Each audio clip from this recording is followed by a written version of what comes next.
Okay. ഇന്നത്തെ വീഡിയോയിലൂടെ നമ്മൾ എന്താ നോക്കാൻ പോണതെന്ന് വെച്ച് കഴിഞ്ഞാൽ നമ്മൾ എന്തിനാണ് നമ്മൾ ട്രേഡിംഗ് എന്നുള്ള ഒരു ഫീൽഡ് നമ്മൾ തിരഞ്ഞെടുക്കണമെന്നാണ് കേട്ടോ. സോ നമ്മൾ ഈ കേരളത്തിൽ ഒരുപാട് ടൈപ്പിലുള്ള ആൾക്കാരുണ്ട്. സോ ട്രേഡിങ്ങിനെ കുറിച്ച് കുറച്ച് പേർക്കേ അറിയുന്നുള്ളൂ. സോ ട്രേഡിങ്ങിനെ കുറിച്ച് അറിയാവുന്നവരുണ്ട്, അറിയാത്തവരുണ്ട്, ഇത് കേട്ടിട്ടേ ഇല്ലാത്തവരുണ്ട്. ഓക്കെ. അങ്ങനെയുള്ളവർക്കാണ് ഈ വീഡിയോ.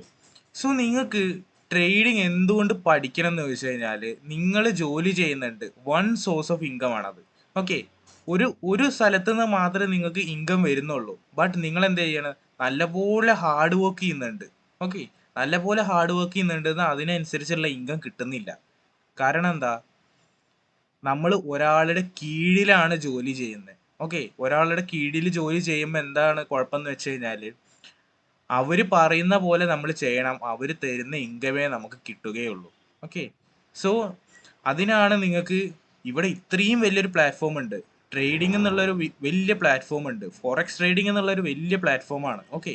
ഇവിടെ നിങ്ങൾ ആരുടെയും കീഴിൽ ജോലി ചെയ്യേണ്ട. നിങ്ങൾക്ക് ഇഷ്ടമുണ്ടാകുമ്പോൾ ഇതിൽ വന്നിട്ട് ട്രേഡ് ചെയ്താൽ മതി.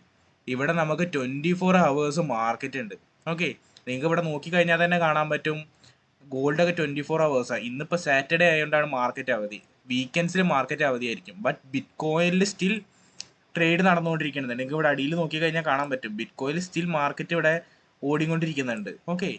സോ ട്രേഡിംഗ് എന്ന് പറയുന്നത്, ക്രിപ്റ്റോ ട്രേഡിംഗ് എന്ന് പറയുന്നത് 24 hours മാർക്കറ്റാണ്. ഒരിക്കലും നിൽക്കാത്തൊരു മാർക്കറ്റാണ്. ഓക്കെ. ഇപ്പോൾ നമ്മൾ ജോലിക്ക് പോവുക, ഒരു സൈഡ് ഓഫ് ഇൻകമേ ഉള്ളൂ. നിങ്ങളിപ്പോൾ ഒരു ജോലിക്ക് പോകുന്നുണ്ട്, ഒരു സൈഡ് ഓഫ് ഇൻകമേ ഉള്ളൂ. ഓക്കെ. ഒരു എന്തെങ്കിലുമൊക്കെ ഒരു പ്രശ്നം വന്നു, നിങ്ങൾക്ക് വയ്യാണ്ടായി പോകാൻ പറ്റിയില്ല. ഓക്കെ. അന്നത്തെ ദിവസത്തെ കൂലി പോയാ. ഞാൻ ഈ പറയുന്നത് നെഗറ്റീവായിട്ട് എടുക്കരുത് കേട്ടോ. പലരുടെയും പ്രശ്നം അതാണ്, നെഗറ്റീവായിട്ട് എടുത്തിട്ട് ഇവൻ എന്താണ് ഇങ്ങനെ പറയുന്നത്, ജോലിക്ക് പോണവര് കുടുംബം നോക്കാനല്ലേ, അങ്ങനെയാണ്.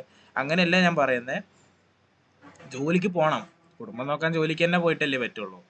അതിൻ്റെ ഒപ്പം തന്നെ, ജോലിൻ്റെ ഒപ്പം തന്നെ നിങ്ങൾ ഒരു ട്രേഡിംഗ് എന്നുള്ള ഫീൽഡിലേക്കും കൂടി ഇറങ്ങി കഴിഞ്ഞു കഴിഞ്ഞാൽ നിങ്ങൾക്ക് അവിടുന്ന് ഒരു ഇൻകം കിട്ടും, ഇവിടുന്ന് ഒരു ഇൻകം കിട്ടും. ബട്ട് ട്രേഡിംഗ് സൂക്ഷിച്ച് വേണം ചെയ്യാൻ. റിസ്ക് ഉണ്ട്, നല്ല റിസ്ക് ഉണ്ട് ചെയ്യാൻ.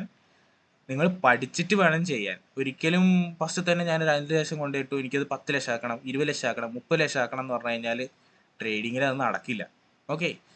നിങ്ങൾ ആ കാര്യങ്ങൾ സൂക്ഷിക്കണം. നമ്മൾ ഇമോഷൻ കൺട്രോൾ ചെയ്യണം, അതേപോലെ തന്നെ റിസ്ക് മാനേജ്മെൻറ്റ് ചെയ്യണം, അതേപോലെ തന്നെ ട്രേഡിങ്ങിന് നോളേജും ഉണ്ടായിരിക്കണം. ഈ 3 കാര്യങ്ങൾ ചേർന്നാലേ നിങ്ങളൊരു സക്സസ്ഫുൾ ട്രേഡർ ആണെന്ന് പറയാൻ പറ്റുള്ളൂ. ഓക്കെ. അതേപോലെ തന്നെ പ്രോഫിറ്റ് ജനറേറ്റ് ചെയ്യാനും വയ്ക്കണം. ഓക്കെ. ഇത്രയും കാര്യങ്ങൾ ചെയ്താലേ നിങ്ങളൊരു സക്സസ്ഫുൾ ട്രേഡർ ആണെന്ന് നമുക്ക് പറയാൻ പറ്റുള്ളൂ. ഓക്കെ. സോ ഒരുപാട് പേര് ട്രേഡ് ചെയ്യുന്നുണ്ട്, ബട്ട് പ്രോഫിറ്റബിൾ അല്ല. എന്തുകൊണ്ടാ? ഒന്ന് ഇമോഷൻ കൺട്രോൾ ചെയ്യാത്തതുകൊണ്ടായിരിക്കും, അല്ലെങ്കിൽ റിസ്ക് മാനേജ്മെന്റ് കൺട്രോൾ ചെയ്യാത്തതുകൊണ്ടായിരിക്കും. റിസ്ക് മാനേജ്മെന്റിനൊക്കെ വളരെ വളരെ അധികം ഇമ്പോർട്ടൻസ് ഉണ്ട് നമ്മുടെ ജീവിതത്തിൽ. ഓക്കെ. റിസ്ക് മാനേജ്മെന്റ്, നമ്മളിപ്പോൾ സാധാരണ റിസ്ക് മാനേജ്മെന്റ് എന്ന് പറഞ്ഞു കഴിഞ്ഞാൽ നമ്മളെ വരവിനെക്കാട്ടും ചെലവ് കൂടുതലായി കഴിഞ്ഞു കഴിഞ്ഞാൽ എന്തായി, നമ്മളിൽ കയ്യിൽ കാശില്ലാതെയാവും. ഇപ്പോൾ ഒരു 10,000 വന്നു, നമ്മുടെ ചിലവ് 15,000 ആണ്.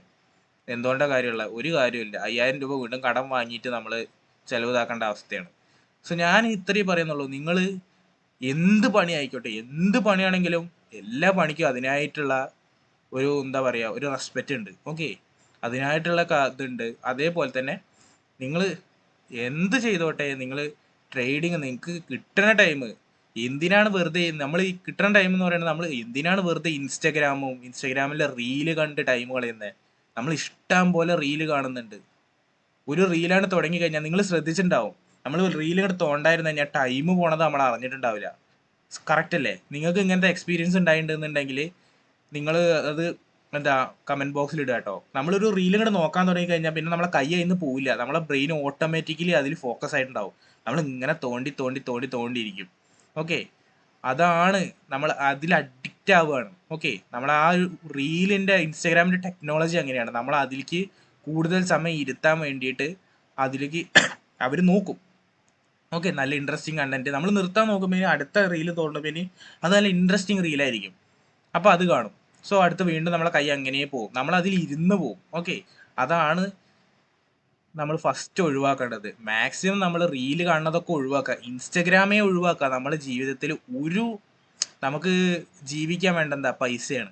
ആദ്യം ജീവിക്കാൻ വേണ്ടത് പൈസയാണ്. സമാധാനമൊക്കെ പിന്നെയാണുള്ളത്. ഓക്കെ. പൈസ ഇല്ലെങ്കിൽ സമാധാനം ഉണ്ടാവില്ല. പൈസ ഉണ്ടെങ്കിൽ സമാധാനവും സന്തോഷവും ഒക്കെ ഒരു വഴിക്ക് വന്നോളും. നമ്മുടെ ജീവിതത്തിൽ ഫസ്റ്റ് വേണ്ടത് പൈസ എന്നുള്ളൊരു സംഭവമാണ്. ഓക്കെ. സോ ഇത് ഞാൻ സൊസൈറ്റിക്ക് നെഗറ്റീവായിട്ട് കൊടുക്കുന്ന ഒരു സംഭവം അല്ല കേട്ടോ. ഞാൻ എൻ്റെ എക്സ്പീരിയൻസിൽ ഞാൻ പറയുന്ന പൈസ ഉള്ളവനെ എവിടെയും വിലയുണ്ടാവുള്ളൂ. ഓക്കെ. നിങ്ങൾ എന്തുകൊണ്ടാണ് ഓരോരുത്തരെ റെസ്പെക്റ്റ് ചെയ്യുന്നത്? അവരുടെ പൈസേൻ്റെ കണക്കൊക്കെ നോക്കിയിട്ടായിരിക്കും ചിലരെ റെസ്പെക്റ്റ് ചെയ്യുക. പിന്നെ ചിലർ സ്ഥാനങ്ങൾ, ഓരോരുത്തരും ഓരോ സ്വഭാവമായിരിക്കും. ഓക്കെ. സോ ഞാൻ അധികം കണ്ടിട്ടുള്ളത് എന്താണ്, പൈസേൻ്റെ പേരിലാണ് റെസ്പെക്റ്റും കാര്യങ്ങളൊക്കെ ഇരിക്കുന്നത്. ഓക്കെ. പൈസ ഉണ്ടെങ്കിൽ ആരും നിങ്ങളെ റെസ്പെക്റ്റ് ചെയ്യും. ഓക്കെ. നിങ്ങൾ എന്ത് ചെയ്തെന്നാലും വെച്ചാലും നിങ്ങളെ റെസ്പെക്റ്റ് ചെയ്യും. ഓക്കെ. നിങ്ങൾ നല്ലൊരു സംരംഭം തുടങ്ങി, ഓക്കെ, നിങ്ങളിൽ പൈസ ഉണ്ടെന്നുണ്ടെങ്കിൽ അത് വിജയിച്ചിരിക്കും. പിന്നെ നിങ്ങളെ ഹാർഡ് വർക്കും കാര്യങ്ങളൊക്കെ അനുസരിച്ചിരിക്കും. ഓക്കെ. സോ നിങ്ങൾ എന്ത് ചെയ്യണം എന്ന് വെച്ച് കഴിഞ്ഞാൽ ട്രേഡിങ് പഠിക്കുക. ഓക്കെ. ട്രേഡിങ് തന്നെ ആവണമെന്നില്ല. നമ്മൾ ഡ്രോപ്പ് ഷിപ്പിംഗ് ഉണ്ട്, അഫിലിയേറ്റ് മാർക്കറ്റിംഗ് ഉണ്ട്, അങ്ങനത്തെ കുറേ സംഭവങ്ങളുണ്ട്. ട്രേഡിംഗ് ഒക്കെ നിങ്ങൾക്ക് എന്താ പറയുക, പല ഇൻസ്റ്റിറ്റ്യൂഷൻസിലും പോയി പഠിക്കും. പക്ഷെ പല ഇൻസ്റ്റിറ്റ്യൂഷൻസിലും പോയി പഠിച്ചിട്ട് അവർക്കൊന്നും മനസ്സിലാവുന്നില്ല എന്നുള്ള രീതിയിലാണ് ആൾക്കാർ വരുന്നത്. ഓക്കെ. സോ ഞാൻ എന്നെ പഠിപ്പിച്ചു കൊടുക്കുന്നുണ്ട്. ഞാൻ പഠിപ്പിച്ചു കൊടുക്കുന്നത് വെച്ചിട്ടുണ്ടെങ്കിൽ നല്ല റിവ്യൂസും കാര്യങ്ങളും എനിക്ക് കിട്ടുന്നുണ്ട്. ഓക്കെ. ഞാൻ ബേസിക് മുതലേ ഇപ്പോൾ തുടങ്ങിയിട്ടുള്ളൂ പഠിപ്പിച്ചു കൊടുക്കൽ. ഓക്കെ. ഏകദേശം ഒരു 6 ക്ലാസ് തന്നെ ഞാൻ എടുത്തിട്ടുള്ളൂ. ബേസിക് ആണ്. ഓക്കെ. നമ്മൾ A to Z കാര്യങ്ങൾ പഠിപ്പിച്ചു കൊടുക്കുന്നുണ്ട്. A to Z കാര്യങ്ങൾ. ടൈം പിടിക്കും. ട്രേഡിങ് വളരെ ടഫാണ്, ബോറിംഗ് ആണ്, പക്ഷെ ടൈം പിടിക്കും. ഓക്കെ. സോ നിങ്ങൾക്ക് ഇവിടെ നോക്കിക്കഴിഞ്ഞാൽ തന്നെ കാണാൻ പറ്റും, നമ്മൾ ഓരോ കറൻസി, ഫോറക്സ് എന്ന് പറഞ്ഞു കഴിഞ്ഞാൽ തന്നെ ഓരോ കറൻസി ആണല്ലോ. നമ്മൾ പലർക്കും അറിയില്ല സ്വർണത്തിൻ്റെ വില നിശ്ചയിക്കുന്നത് മാർക്കറ്റാണെന്നുള്ളത്. സോ സ്വർണത്തിൻ്റെ വിലയാണ് ഈ കാണുന്നത്. ഓക്കെ. ഒരു ക്വിൻ്റൽ എന്ന് ഒരു ഔൺസിൻ്റെ വിലയാണ് ഇപ്പോൾ $2,800 എത്തി. ഓക്കെ. ഏകദേശം നിങ്ങൾ പത്രത്തിൽ കാണും $61,000 സ്വർണത്തിന് വില കൂടി, സ്വർണത്തിന് വില കുറഞ്ഞു എന്നൊക്കെ പറഞ്ഞിട്ട്, പെട്രോളിന് വില കൂടി, പെട്രോളിന് വില കുറഞ്ഞു എന്ന് പറഞ്ഞിട്ട്. ക്രൂഡ് ഓയിലിൻ്റെ വിലയാണ് ഈ പെട്രോളിൻ്റെ വിലയൊക്കെ കൂടാൻ കാരണം. ക്രൂഡ് ഓയിലിൻ്റെ വില കൂടുമ്പോൾ പെട്രോളിൻ്റെ വിലയും സ്വാഭാവികമായിട്ട് കൂടും. ഓക്കെ. സോ മാർക്കറ്റ് ഇപ്പോൾ റഷ്യ ഉക്രൈൻ വാർ വന്നപ്പോൾ നമുക്ക് പെട്രോളിൻ്റെ വില കൂടി. ഓക്കെ. ഇതാണ് മാർക്കറ്റാണ് എല്ലാത്തിൻ്റെയും വില കൺട്രോൾ ചെയ്യുന്നത്. മാർക്കറ്റിൽ എന്താണ്, ആൾക്കാർ ട്രേഡ് ചെയ്യുന്നതനുസരിച്ചാണ് വില കൂടുന്നതും കുറയുന്നതൊക്കെ. ഇൻസ്റ്റിറ്റ്യൂഷൻസ്, ബാങ്ക്, അങ്ങനെ കുറേ സംഭവങ്ങളുണ്ട്. ഫോറക്സിൽ ബാങ്കിങ് ഇൻസ്റ്റിറ്റ്യൂഷൻസും ബാങ്കൊക്കെയാണ്. ഓക്കെ. സോ എനിക്കൊരു അപേക്ഷ ഉള്ളത്, നിങ്ങൾ ട്രേഡിങ് വൺ സോഴ്സ് ഓഫ് ഇൻകത്തിൽ എന്തിനാണ് ഇങ്ങനെ ഒതുങ്ങിക്കൂടുന്നത്? നിങ്ങൾ റീല് കാണുന്ന ടൈമിൽ നിങ്ങൾ ഇരുന്ന് ഒരു വീഡിയോ കണ്ടിട്ട് അത് നോട്ട് എഴുതി വെച്ചിട്ട് നിങ്ങൾ എന്താ ചെയ്യുക, പഠിക്കുക. കുറച്ച് കുറച്ച് പഠിച്ചാൽ മതി, നിങ്ങൾക്ക് തന്നെ ചെയ്യാൻ വയ്ക്കും. ഇതൊരു ഇമ്പോസിബിൾ ആയിട്ടുള്ള കാര്യമല്ല, ബട്ട് അത്ര ഈസി ആയിട്ടുള്ള കാര്യമല്ല. ടൈം എടുക്കും എല്ലാത്തിനും. ഓക്കെ. സോ എനിക്ക് പറയാനുള്ളത് ഇത്രയാണ്, നിങ്ങൾ പഠിക്കുക, പഠിക്കുക, പഠിക്കുക. ഓക്കെ. സോ ഇന്നത്തെ വീഡിയോ ഇത്രയേ ഉള്ളൂ ഗൈസ്. നിങ്ങളുടെ അഭിപ്രായങ്ങൾ നിങ്ങൾ കമൻറ്റ് ചെയ്യുക. നിങ്ങൾക്ക് പഠിക്കാൻ താല്പര്യം ഉണ്ടെന്നുണ്ടെങ്കിൽ ഡിസ്കൗണ്ടിൽ ജോയിൻ ചെയ്തോ, ലിങ്ക് ഞാൻ ഡിസ്ക്രിപ്ഷനിൽ കൊടുക്കാം. ഓക്കെ. നിങ്ങൾക്കുള്ള സപ്പോർട്ട് ഞാൻ തരാം. എനിക്കറിയാവുന്ന കാര്യങ്ങൾ ഞാൻ നിങ്ങൾക്ക് പറഞ്ഞുതരാം. ഓക്കെ. സോ ഇന്നത്തെ വീഡിയോ ഇത്രയേ ഉള്ളൂ. നാളെ നമ്മൾ പുതിയൊരു വീഡിയോ ആയിട്ട് വരും. അതുവരേക്കും